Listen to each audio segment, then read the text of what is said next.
Bienvenue à tous et bon sabbat et bonne année à ceux qui je n'ai pas salué.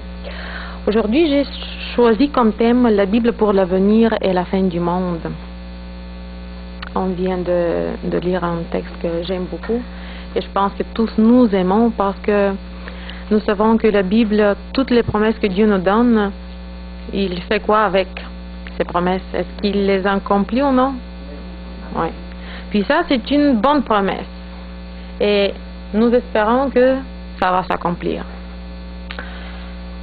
Il y a une question qui est pertinente, non seulement pour nous, les fidèles, mais pour tous les gens de partout dans le monde. Et ça, c'est l'avenir de notre monde. Qu'est-ce qui va arriver à l'humanité, à notre planète et en fait à notre monde? Il y a une science moderne appelée la futurologie. C'est une science pour le futur qui tente, par l'étude des lois fondamentales du développement de la société humaine, de prédire les événements. Mais, en réalité, il n'y a absolument aucune sécurité dans ce domaine, en ce que nous sommes convaincus depuis les 50 dernières peut-être années ou plus. Qu'est-ce que le monde d'aujourd'hui pense? Selon un sondage de Reuters, 1 sur 7 personnes pensent aujourd'hui que la fin du monde arrivera au cours de leur vie. Cela signifie 1 milliard de personnes. Sur la Terre aujourd'hui sont environ combien? Environ 7 milliards. Ça veut dire 1 sur 7. C'est-à-dire 1 milliard aujourd'hui pense que le monde prendra fin au cours de leur vie. En effet, le changement climatique, l'instabilité économique, l'échec de la société, les conflits armés partout dans le monde bouleversent l'ordre mondial, comme si le monde est secoué. Mais même l'un des anciens prophètes, et ça c'est le prophète Ésaïe au chapitre 24, a enregistré des mots remarquables.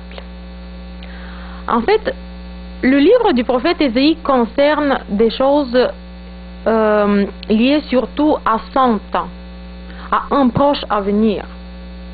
Le destin du peuple juif, quel destin glorieux pourraient avoir les juifs s'ils étaient obéissants. Mais, de temps en temps, le regard prophétique du prophète Ésaïe est projeté vers l'avant, dans un avenir lointain. Et il, à travers le Saint-Esprit, voit les événements qui arriveront à la fin de l'histoire du monde. Telle est la prophétie en Ésaïe 24, verset 19, pas 5, 19 et 20. Et on va lire les versets. On peut ouvrir nos Bibles. Moi, parce que je l'ai déjà mis ici, je vais le lire directement. La terre se fissure, la terre craque, la terre est secouée, la terre titube comme titube l'ivrogne, elle vacille comme une cabane. Son crime pèse sur elle. Elle tombe et ne se relève plus. Notez que Ésaïe ne dit pas que la terre sera détruite et la terre va pourrir. Ésaïe n'utilise pas un temps futur, mais il dit que la terre est rompue, qu'elle est secouée dans un temps passé. C'est ce qu'on appelle un temps prophétique. Le prophète est tellement sûr que ce qu'il dit va se réaliser, qu'il le voit comme si cela s'est déjà produit. Et il parle précisément de ces événements des derniers temps et de l'état de notre planète à la fin. En 1960, au Mexique, a été ouverte une grande table de roc, je ne sais pas si c'est comme ça que vous dites en français, les vestiges plutôt de la civilisation maya. Et sur elle a été laissé et gravé le calendrier des Mayas. À l'époque, ça a fait une très forte impression sur toute l'humanité. Et selon ce calendrier des Mayas, vous vous rappelez, parce que c'était pas depuis longtemps, c'était prédit qu'au 21er décembre, l'année 2012, il a fallu qu'un des dieux des Mayas revienne sur la terre. C'était la fin d'un cycle, selon eux. Et à cette date précise, il a fallu que quelque chose de particulier se termine, s'achève. Bien sûr, pour son temps, cela a fait une forte impression à l'humanité tout entière. Et selon un sondage de Reuters encore à l'humanité, il s'avère que 1 sur 10 personnes pensait qu'au 21er décembre 2012, la civilisation va s'effondrer. Le monde s'effondrera. Le calendrier maya prédit une activité géographique et astronomique extraordinaire, un étrange renversement de l'axe terrestre, des éruptions solaires mortelles, un étrange alignement des planètes dans une rangée. Puis, la gravité augmente beaucoup, si ça se passe, des tremblements de terre, des tsunamis, etc., etc. Aucune de ces choses n'est pas arrivée à cette date-là. Mais maintenant, par rapport à ça, j'aimerais vous dire que la prophétie maya n'est pas vraiment la première pour la fin du monde. Je vais énumérer toutes les dates où il y a eu des prédictions pour la fin du monde dans l'ère chrétienne. En l'année 90 du 1er siècle, on prédit qu'il y aura la fin du monde dans l'année 365 aussi, dans l'année 400, dans l'année 1200, en 1284, il y a eu des prédictions que tout va finir.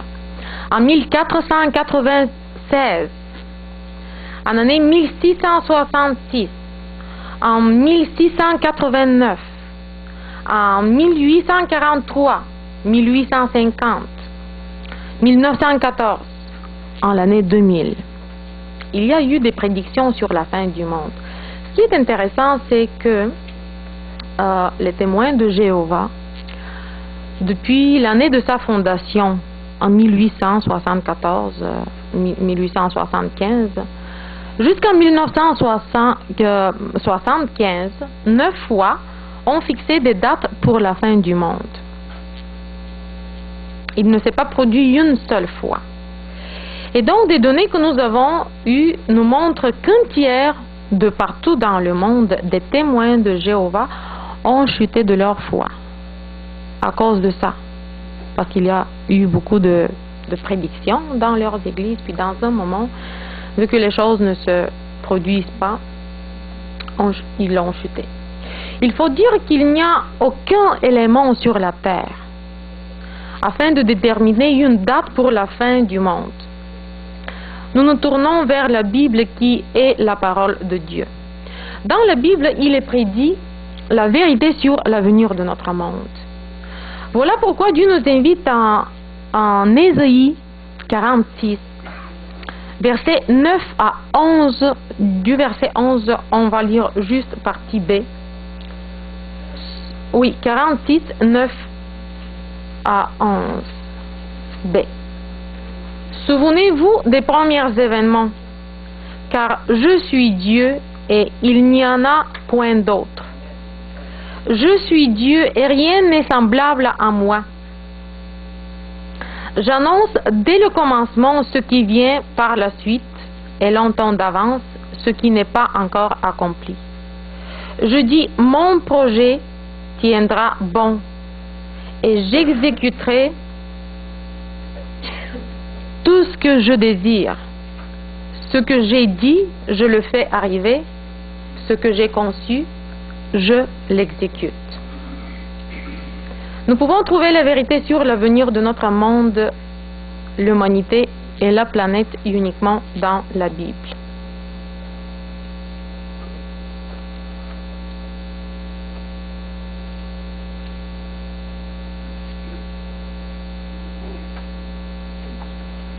Je vais me déplacer avec mon chose blanche. Je pense que ça va mieux. Et en plus, il faut qu'on sache une chose. Je ne sais pas pour vous, mais pour moi personnellement, quand j'ai lu, je vois que ça c'est la vérité exacte sur cette question. Comme, je veux dire, la Bible puis la Bible unique. Dieu dit depuis les temps anciens, je vais vous montrer ce que l'avenir peut vous assurer. Que j'existe et que moi seul je peux vous dire la vérité exacte. Lorsque le temps de la crucifixion de Jésus-Christ s'est approché dans la semaine des passions, comme il l'appelle en raison des nombreux événements qui ont eu lieu cette semaine, le jeudi saint, où le Christ leur a donné une première communion et a terminé la fête pascale, puis il leur a dit en Jean 13, 19. Évangile de Jean, chapitre 13, verset 19 nous dit: Maintenant je dis cela avant que ça arrive, nous dit Jésus, pour remplir le mot écrit. Et quand c'est le cas, vous pouvez croire que je suis celui dont j'ai parlé. Et nous trouvons dans l'Écriture des prévisions précises sur l'avenir. Surtout, il est très caractéristique le rêve prophétique de Nebuchadnezzar le second, l'un des plus importants monarques de l'Antiquité. Nebuchadnezzar II vit à la fin du 7e siècle et la première moitié du 6e siècle avant Jésus. Cet homme reçoit un rêve prophétique. Et nous lisons ça dans le livre de Daniel, chapitre 2. Et en général, les gens qui sont préoccupés de la Bible, par la Bible, savent ce rêve prophétique très bien. Une statue géante, que lui-même Nebuchadnezzar aime, parce que cette statue représente une statue d'un guerrier. Parce que Nebuchadnezzar lui-même était un guerrier, un soldat. Un très bon soldat. Et il voit une figure humaine composée de différents métaux, principalement l'or, symbolisant l'empire babylonien, qui était la tête, puis la poitrine d'argent symbolisant qui? L'empire médo-persan, l'abdomen du cuivre qui symbolisant le royaume gréco-macédonien, les jambes de fer, l'empire romain, et enfin la division de l'empire romain au pays européen moderne, ainsi que les jambes sont divisées en 10 doigts. Après cela, on continue, on était rendu jusqu'à la pierre. Quand la pierre frappe la statue, elle est partie. Comme on a dit, c'était la fin de l'histoire du monde. Mais la petite pierre commence à se développer. Bien sûr, la Bible nous parle avec des allégories et couvre toute la terre. Et le jeune prophète Daniel a donné l'interprétation exacte et l'explication de ce rêve. Mais c'est parce que tantôt j'ai voulu vous lire un verset, puis j'avais perdu ma citation. Je tiens à attirer votre attention sur une phrase dans le texte du rêve qui se répète 2 fois. Oui, c'est dans le livre de Daniel, chapitre 2, versets 44 et 45. Et dans les jours de ces rois,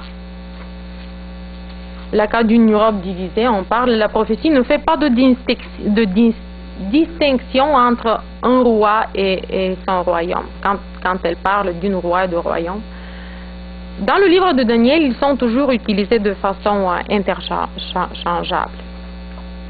Le Dieu des cieux suscitera un royaume qui ne sera jamais détruit et un royaume qui ne se déplace pas à d'autres personnes.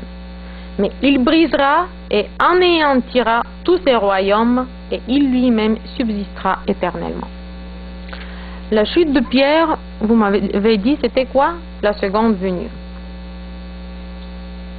Le fait de couvrir la terre, c'est quoi? C'est universel, mais ça représente quelque chose, parce que nous avons dit que c'est une allégorie. Le fait que ça couvre toute la terre, c'est le royaume de Christ qui couvrira toute la terre. Maintenant, attention. Quand vous l'avez vu qu'une pierre s'est détachée de la montagne sans main et qu'il a brisé le fer, le cuivre, l'argent et l'or, le grand Dieu a fait connaître au roi, nous dit le texte, ce qui arrivera plus tard. Le rêve est réel et l'interprétation véritable. Notez, la pierre a été coupée de la montagne sans main. Qu'est-ce que cela signifie? Sans main. Oui, cela signifie que la fin de notre monde ne viendra pas par les activités humaines, ne se fera pas par une troisième guerre nucléaire atomique du monde qui va tout incinérer. Une fois, Einstein avait dit que nous avons tant d'armes nucléaires que si l'on veut, on peut diviser la planète en deux. Si vous avez toutes ces bombes qui se sont accumulées. Mais la Bible dit sans main, de sorte que la fin de notre monde ne viendra pas par la guerre ou par les ressources humaines. Elle ne viendra pas comme nous nous imaginons les choses avec des hypothèses humaines. Elle ne viendra pas par une collision avec un astéroïde, comme il y en a certains qui pensent. Parfois, certains astéroïdes passent relativement, près de la Terre. Et nous craignons que cet astéroïde pourrait percuter la Terre et la brûler. Qu'est-ce que les astéroïdes représentent? Ce sont des petites planètes qui se déplacent constamment dans notre système solaire. Les gens craignent qu'il y aura une collision d'astéroïdes avec la Terre. Mais rien de tel ne se passera. La fin de notre monde viendra à travers un grand et unique événement. Et ça, c'est la seconde venue de notre Seigneur et Sauveur Jésus-Christ. Il viendra avec puissance et gloire et donnera à chacun ce qu'il mérite. L'enseignement de la Bible, chers amis, pour la seconde venue de Jésus est peut-être l'un des enseignements les plus fondamentaux de la Bible. Il est mis en évidence par des centaines de textes. Seulement dans l'Ancien Testament, il y a environ 1500 passages qui nous renseignent sur la seconde venue. Dans le Nouveau Testament, plus de 300 passages. Pourquoi? Parce que bien sûr, il est beaucoup plus petit que l'Ancien Testament en volume. Je vais vous lire un seul dans l'épître de Saint Paul aux Hébreux, chapitre 9, versets 27 et 28,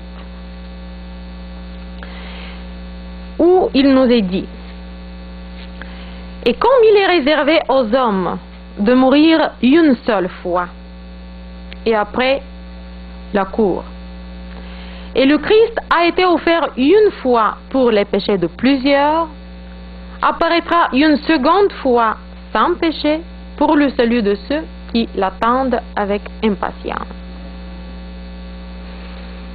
Ici, l'apôtre compare les deux venues de Jésus-Christ et les tâches de ces deux venues. Il est venu une première fois pour traiter les péchés de l'humanité. Il l'a fait sur le calvaire. Maintenant, Paul dit qu'il viendra et ne va pas avoir des affaires avec le péché. Il viendra pour prendre le résultat, pour prendre déjà le résultat de sa première venue, pour prendre les gens qui l'attendent. Et si nous l'attendons, est-ce qu'il va prendre nous aussi? Oui. Ok, j'aime cette réponse. Oui. Que signifie le mot adventiste? Oui, le mot, en fait, l'original vient du mot latin adventus, qui ça veut dire quelque chose à venir, une arrivée. Il s'agit de la seconde venue. Les gens qui croient profondément que cela arrivera, que cet enseignement de base de la Bible sera mis en œuvre, sont adventistes. Peut-être ils ne sont pas membres d'une église formelle, mais dans son âme, ils sont en attente. Ils sont adventistes. De tels adventistes aujourd'hui, il y en a non seulement à l'église adventiste. Les adventistes sont ces gens sincères qui attendent la deuxième venue de Christ, et selon la Bible, il y en a de telles personnes où? Partout, dans toutes les églises. Dans l'église catholique et l'église orthodoxe. Chez les protestants, il y a des adventistes, d'âme, qui croient profondément que le Christ viendra une seconde fois. En d'autres termes, c'est la deuxième venue qui est la fin de notre monde.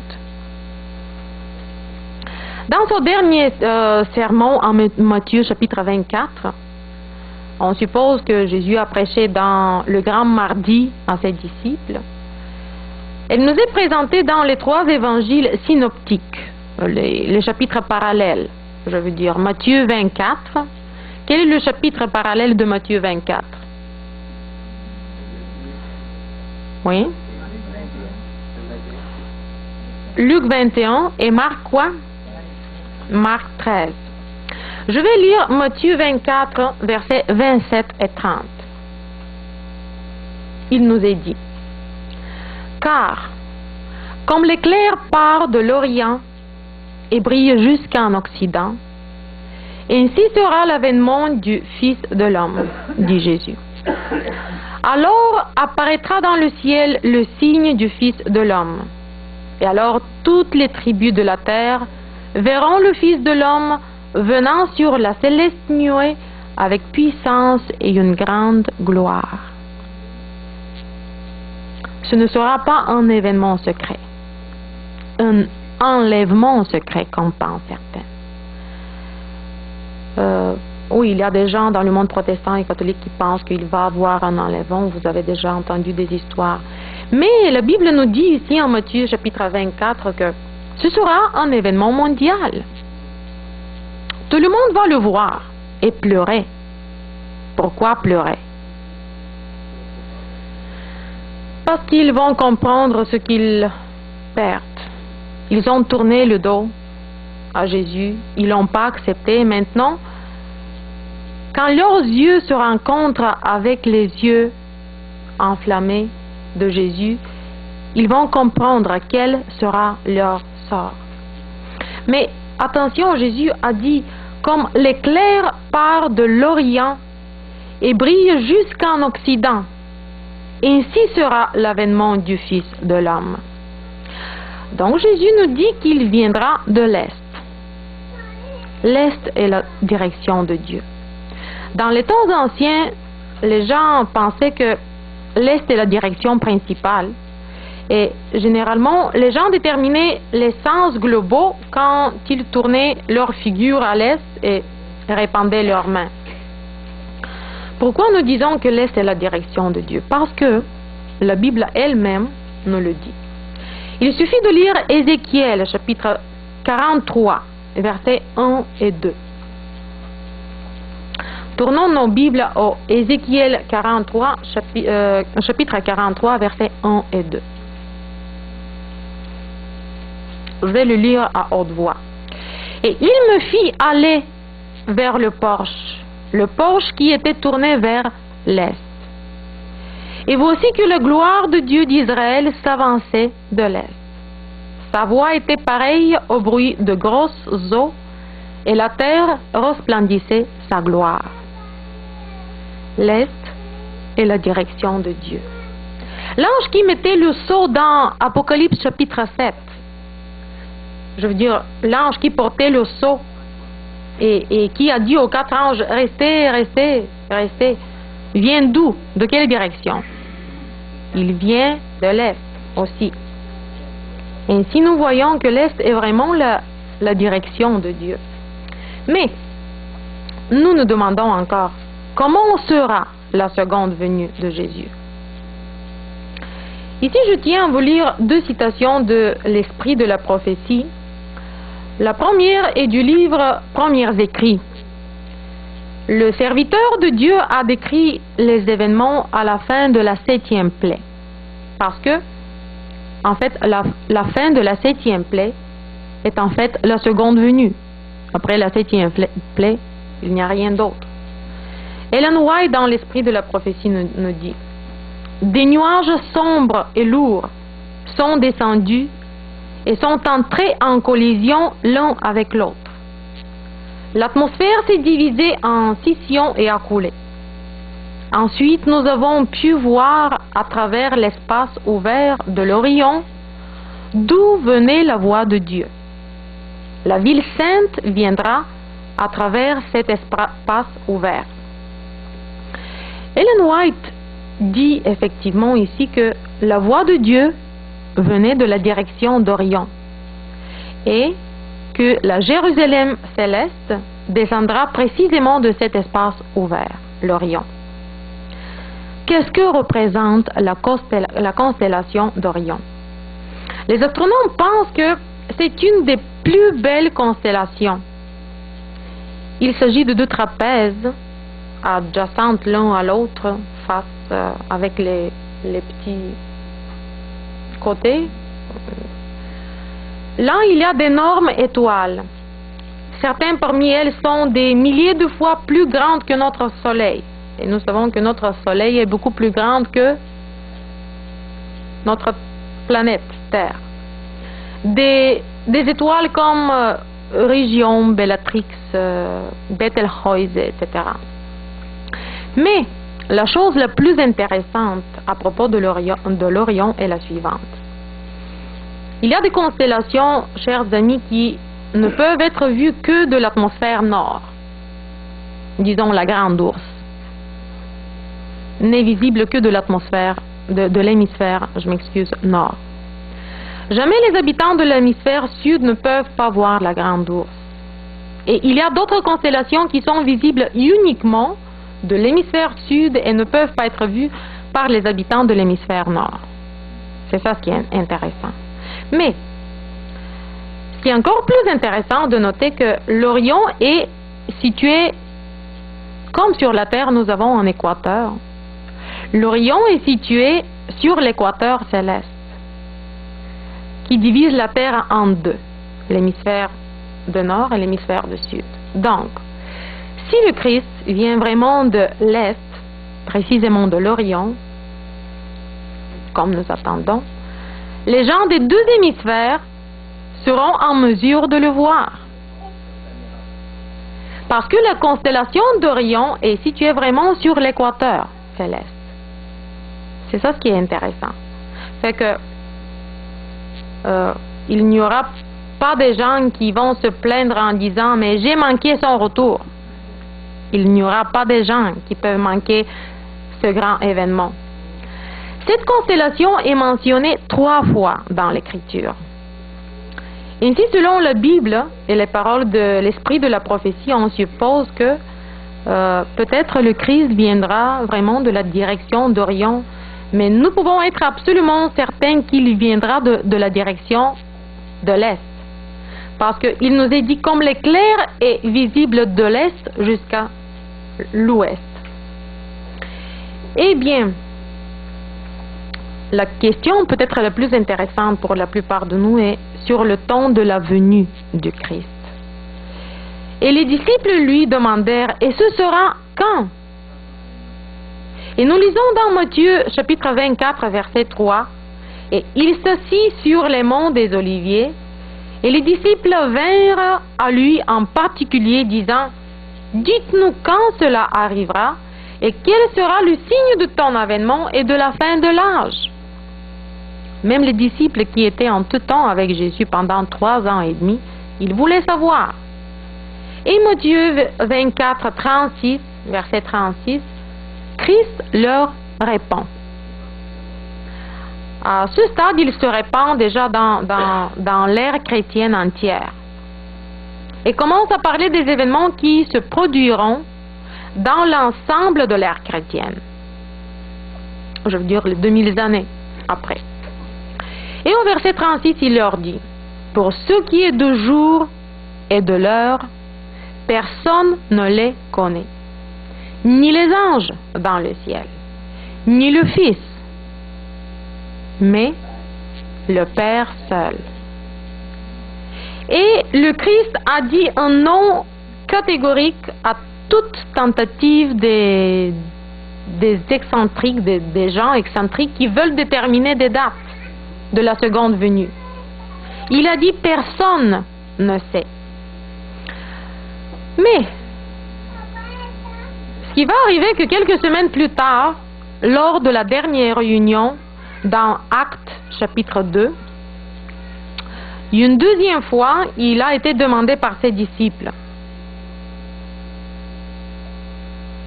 la même question.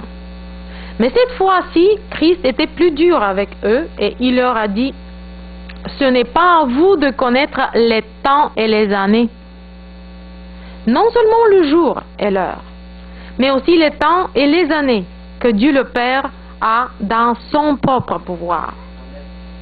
Il est le souverain suprême. Quand il décide que le monde est déjà prêt à être récolté, alors il finira l'histoire du monde et le Christ viendra avec puissance et gloire.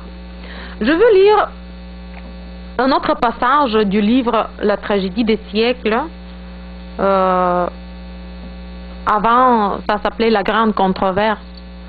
Moi, je ne sais pas pourquoi, mais j'aime mieux l'autre titre parce que La grande controverse, c'est vraiment comme si ça reflète mieux le caractère du livre. Notre chère Ellen White dit: à l'est, il apparaît un petit nuage noir de mesure comme la main d'un homme à moitié, la paume, oui, d'un homme à moitié. C'est le nuage qui entoure le Sauveur et de loin il semble enveloppé de ténèbres. Le peuple de Dieu sait, ça c'est déjà la fin de la 7e peste, de la 7e plaie, le peuple de Dieu sait que c'est le signe du Fils de l'homme.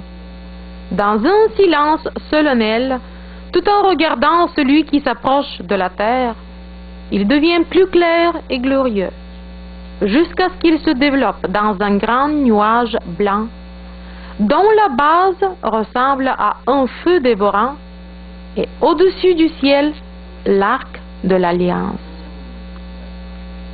Voilà comment glorieusement sera la seconde venue de Jésus-Christ. Mais nous disons, est-ce que les événements nous permettent de déterminer l'âge auquel cet événement se produira? Oui. Le temps. Oui. La Bible nous donne suffisamment de signes. Elle nous donne une image complète. On commence avec quoi? La décadence morale, les catastrophes naturelles et les problèmes sociaux, politiques insolubles qui existent partout. La montée de la papauté et l'Amérique. En fait, Apocalypse chapitre 13 s'accomplit juste devant nos yeux. Apocalypse chapitre 13. Vous voyez comment les États-Unis sont devenus vraiment une force puissante. En fait, ce sont les deux superpuissances aujourd'hui. Il n'y en a pas d'autres. Les États-Unis sont déjà partout, ils travaillent partout. Et la papauté également. Le pape Jean-Paul II a été, selon des statistiques, il a été l'homme le plus vénéré sur la planète. Lors de ses funérailles, se sont rejoints environ 200 présidents. 200 présidents. Quelque chose qui ne s'est pas produit avec aucune autre personne sur la terre. Maintenant, Francisque est le premier pape de l'histoire de la papauté dans l'histoire de la papauté, un pape qui est jésuite. Le premier pape jésuite. Ça, c'est vraiment très intéressant. Nous pouvons effectivement dire que peut-être 95% sur 100% des prophéties bibliques ont été déjà accomplies. Et nous allons à coup sûr vers la fin de notre monde. Mais nous nous posons la question, et après, qu'est-ce qui va se passer? Après. À 4 endroits, la Bible nous parle d'un nouveau ciel et d'une nouvelle terre. Savez-vous quels sont ces 4 endroits où la Bible nous parle de ça? Ésaïe, chapitre 65. Ésaïe, encore chapitre 66. Deuxième épître de Pierre, chapitre 3. Et, vous l'avez mentionné, Apocalypse, au chapitre 21. Je vais vous lire l'Apocalypse 21, verset 1. Et je vis un nouveau ciel et une nouvelle terre, car le premier ciel et la première terre avaient disparu. Encore une fois, selon l'Apocalypse, nous savons d'Apocalypse chapitre 20 que la terre va passer une période de combien d'années? 1000 ans dans le vide absolu. Simplement, il n'y aurait pas une personne vivante ou un animal ou une plante vivante. La terre deviendra vraiment un paysage désertique, absolu. Ce sera comme le paysage de la Lune. À la Lune, il n'y a absolument aucune vie. Pendant 1000 ans, la terre se reposera des péchés de l'humanité. Et après la punition des méchants, qu'est-ce qu'il va avoir après? Dieu, de la même matière, va créer une belle planète et ce sera la demeure éternelle de tous sauvés, tous les justes et tous ceux qui ont accepté le sacrifice de Jésus. Ok, nous allons dire, nous comprenons pour la nouvelle terre, mais pourquoi un nouveau ciel? De quel ciel il nous est parlé ici? En 2 Corinthiens, chapitre 12, verset 2, nous lisons, apôtre Paul, il s'exprime d'une façon très intéressante. Il dit, 2 Corinthiens 12, 2, chapitre 12, verset 2. Vous l'avez trouvé? Nous lisons, je connais un homme en Christ qui, il y a 14 ans, que ce soit dans son corps, je ne sais pas, ou hors du corps, je ne sais pas, Dieu le sait, a été rattrapé au 3e ciel. Dans la vieille Bible, il y a une erreur de frappe. Il y a des textes qui disent 40 ans. Mais dans l'original, en fait, c'est vraiment 14. Paul parle de lui-même. Mais à cause de sa modestie, il ne dit pas que c'est lui-même, car normalement personne ne peut pas dire ces choses si ce n'est pas lui-même. Il dit qu'il y a 14 ans, que ce soit dans son corps, il dit je ne sais pas, ou hors du corps, je ne sais pas, Dieu le sait, a été rattrapé au 3e ciel. Il ne sait pas s'il s'agit d'une vision ou il a été téléporté physiquement avec tout son corps au 3e ciel. Parce que quand une personne subit des choses comme ça, il se peut qu'il ne puisse pas déterminer s'il s'agit d'une vision ou qu'il avait eu sa maison où toute sa personnalité était reprise en haut. Il continue en 2 Corinthiens 12, on continue les autres 2 textes, versets 3 et 4. Et cet homme était ce dans son corps ou sans son corps, je ne sais, Dieu le sait, fut enlevé dans le paradis et qu'il entendit des paroles ineffables qu'il n'est pas permis à un homme d'exprimer. Paul a vu le 3e ciel, frères et sœurs. où est le centre de commandement de l'univers. Nous ne savons pas où il est, peut-être à quelque part dans la constellation d'Orion, c'est l'une de nos hypothèses, mais il vit le troisième ciel et il l'identifie avec le paradis. Parce qu'il a dit, je suis enlevé dans le paradis, il dit. Là où est la présence de Dieu, le centre de commandement de l'univers, le Jérusalem céleste. Mais, s'il est en troisième ciel, la logique suggère qu'il doit y avoir quels cieux encore? S'il est en troisième ciel. Premier et deuxième ciel. Avant d'arriver à un autre, il faut reculer un peu. Quel est le premier ciel? C'est l'atmosphère de l'air de notre terre, le grand air que nous respirons. Mais parce qu'il a été pollué par l'activité humaine, Dieu va le changer et il va le purifier. Sans air, on ne peut pas vivre. Imaginez que soudainement l'air est parti et que vous regardez vers le ciel directement. Il n'y a pas d'air. Vous regardez directement vers le soleil. Qu'allez-vous voir?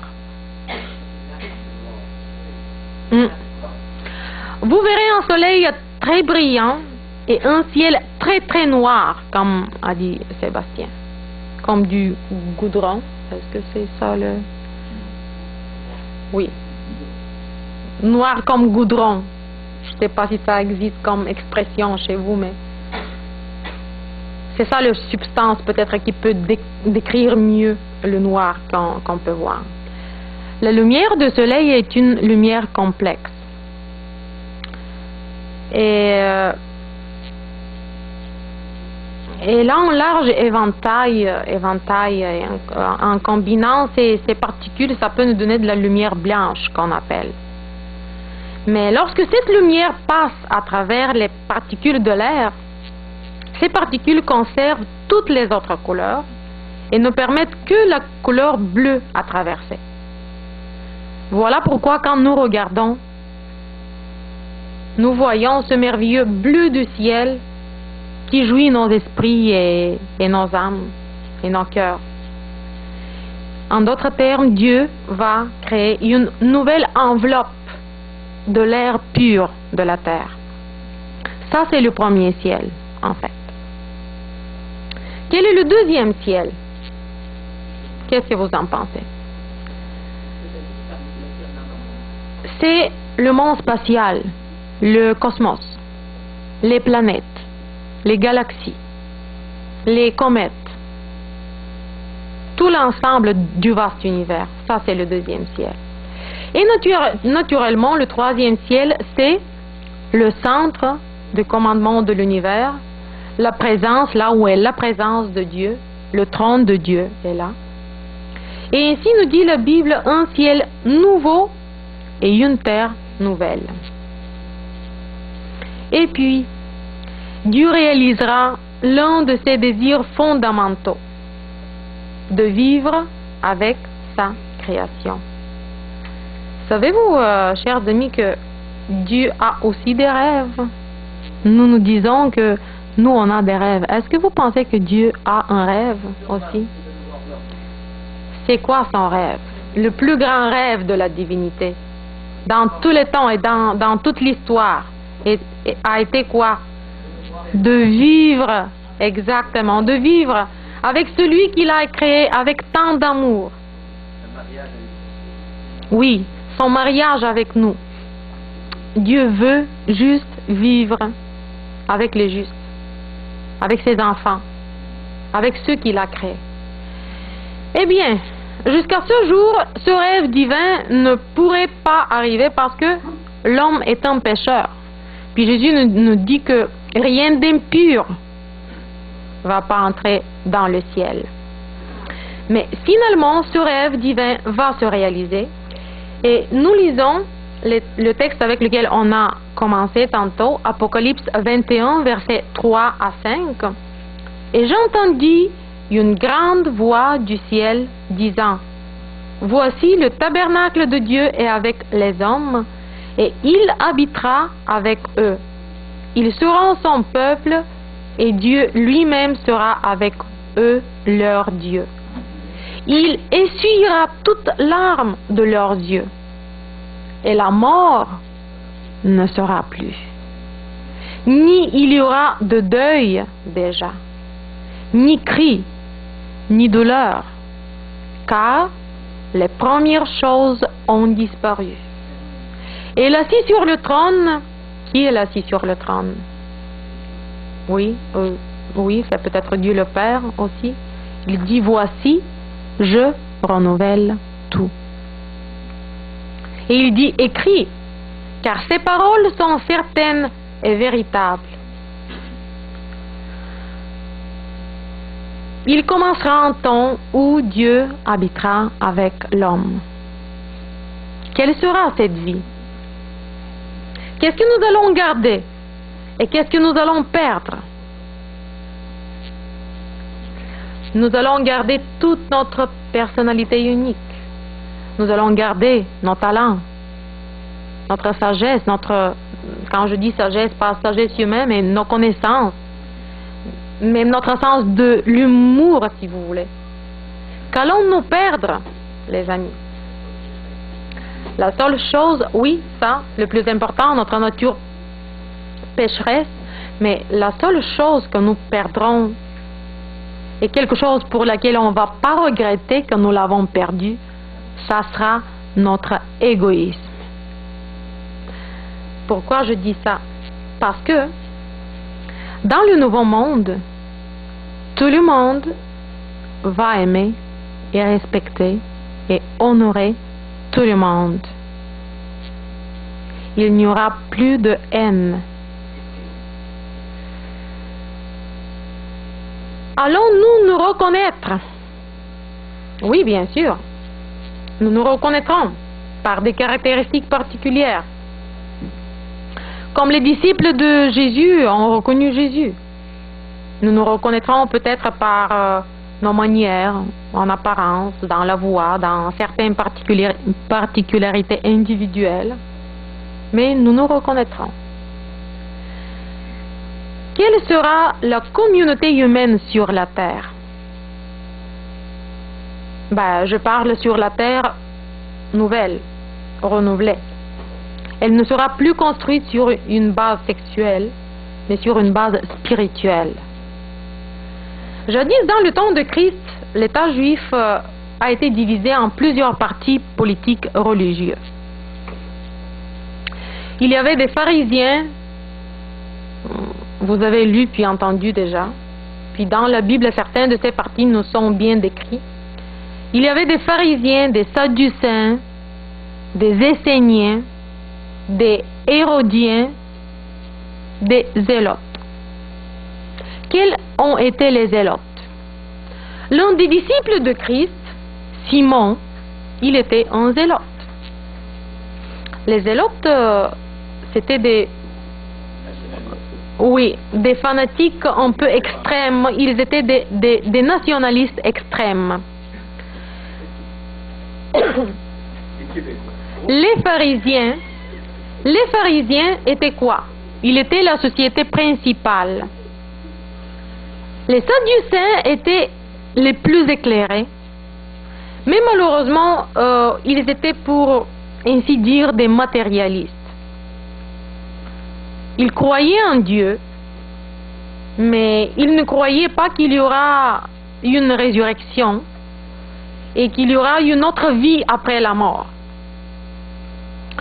Et ils donnaient toujours un exemple très intéressant avec lequel ils ont torturé les pharisiens. Ils les ont torturés en permanence avec cet exemple qu'ils ont donné à Jésus-Christ aussi. Et bien sûr, ils espéraient que Jésus serait mêlé et qu'il ne sera pas en mesure de leur répondre quoi que ce soit. Il s'agit ici du fameux mariage qu'on appelle Léviratsky. Dans l'Ancien Testament, Dieu donna cet ordre. Je vais vous rappeler quelque chose. Vous l'avez lu dans l'Ancien Testament. Si une personne était mariée et est morte après cela, sans avoir une descendance mâle,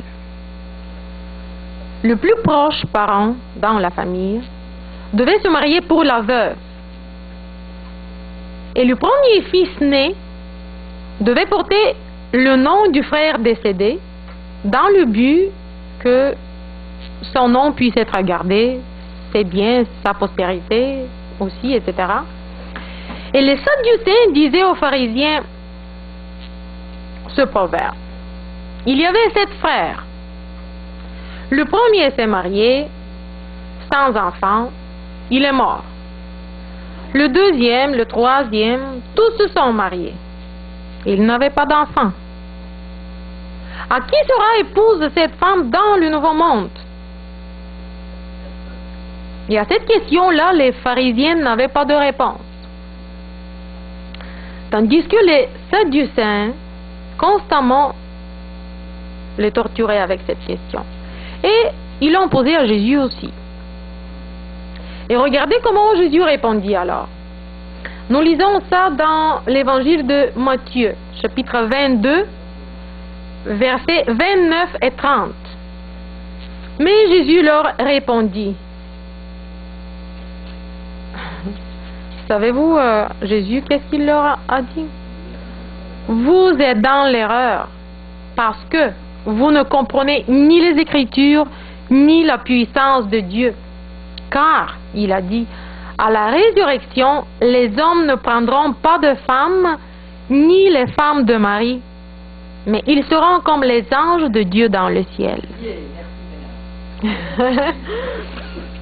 Le Christ a dit que la nouvelle société de gens sauvés, en fait, la base de cette société ne sera plus sexuelle comme il a été sur la terre, mais qu'ils vont s'aimer sur un fondement spirituel. Je suis profondément convaincue que si dans cette vie 2 personnes ont vécu ensemble, ils se sont aimés et ils ont évolué ensemble, je suis profondément convaincue qu'au ciel, là-haut, ou plutôt, non, ici, dans le nouveau monde, sur la terre, sur la nouvelle terre, ils vont s'aimer encore plus fortement. Ils vont vivre ensemble pour l'éternité. Sauf que, c'est ça, le fondement de la relation sera vraiment un fondement spirituel sur une base beaucoup plus supérieure. Et c'est l'amour de Dieu, agapé, qui va exister pour toujours. Sur cette base sera la relation entre les gens. Christ dit qu'ils seront semblables aux anges. En l'honneur de ceux qui ont combattu ici avec le mal et le péché, Dieu élève les gens à un piédestal beaucoup plus élevé et ils deviennent semblables aux anges. Nous sommes donc à la fin de notre étude. Ensuite, l'état initial de l'homme sera récupéré et, pour la race humaine, va commencer l'éternité. Il n'y aura plus de temps. Pouvez-vous vous imaginer? Il n'y aura plus de temps. L'éternité commencera. En conclusion, eh bien, nous sommes tous excités aujourd'hui et j'ai hâte de l'avenir de la Terre et de l'humanité. Voici, nous suivons les événements et ce qui se passe avec le nouveau pape, etc. Mais les suppositions humaines et les hypothèses humaines sont absolument incertaines. Le monde ne s'est pas arrêté le 21er décembre 2012. Les hypothèses humaines ont toujours échoué. Seul Dieu peut nous dire l'exacte vérité et il l'a révélé dans sa parole. Nous avons vu selon la Bible que nous attendons cette grande seconde venue de Jésus-Christ et la rénovation complète de notre monde. Les prophéties de Daniel et de Apocalypse nous disent que le temps est très très proche et que nous ne pouvons pas attendre des centaines d'années. Et ici, à la fin, je veux lire Apocalypse chapitre 21, versets 5 à 7. Qui héritera le nouveau royaume de Dieu? Et celui qui est assis sur le trône dit, voici, je renouvelle tout. Il dit, écris, car ces paroles sont certaines et véritables. Et il me dit, c'est fait. Je suis l'alpha et l'oméga, le commencement et la fin. À celui qui a soif, je donnerai librement aux sources de l'eau de la vie. Ceux qui ont faim pour le bon, la vérité, la pureté, la richesse et la richesse spirituelle, ceux qui ont soif de paix, de justice, ça va être ceux qui vont hériter le royaume de Dieu. À celui qui a soif, je donnerai gratuitement de la source de l'eau de vie. Verset 7, celui qui vaincra héritera ces choses. Je serai son Dieu et il sera mon fils. Celui qui gagne. Encore une fois, le verbe grec original est dans un temps prolongé, un temps continu. Non pas comme un acte unique, gagné une fois. Imaginez, faites attention. Mais il nous est dit, gagner continuellement, qui continue à surmonter des obstacles. Il héritera ces choses. Je serai son Dieu et il sera mon fils. Voici l'appel à la fin de notre prédication. C'est Ésaïe, chapitre 45, verset 22. Dieu parle à toute l'humanité et pour nous, ce matin, il nous dit, tournez-vous vers moi et vous serez sauvés. Toutes les extrémités de la terre. Car je suis Dieu et il n'y a point d'autre. Que Dieu nous aide avec de la repentance et de la foi, de regarder à notre grand Père céleste et notre Sauveur, parce que ça c'est la voie du salut. Et sachons que toutes ces promesses, tout ce qu'il nous a parlé jusqu'à maintenant dans la Bible, tout c'est bien accompli. Fait que ce qu'il nous dit maintenant pour une nouvelle vie, pour une nouvelle terre, ça va s'accomplir encore. Que Dieu nous aide. Amen.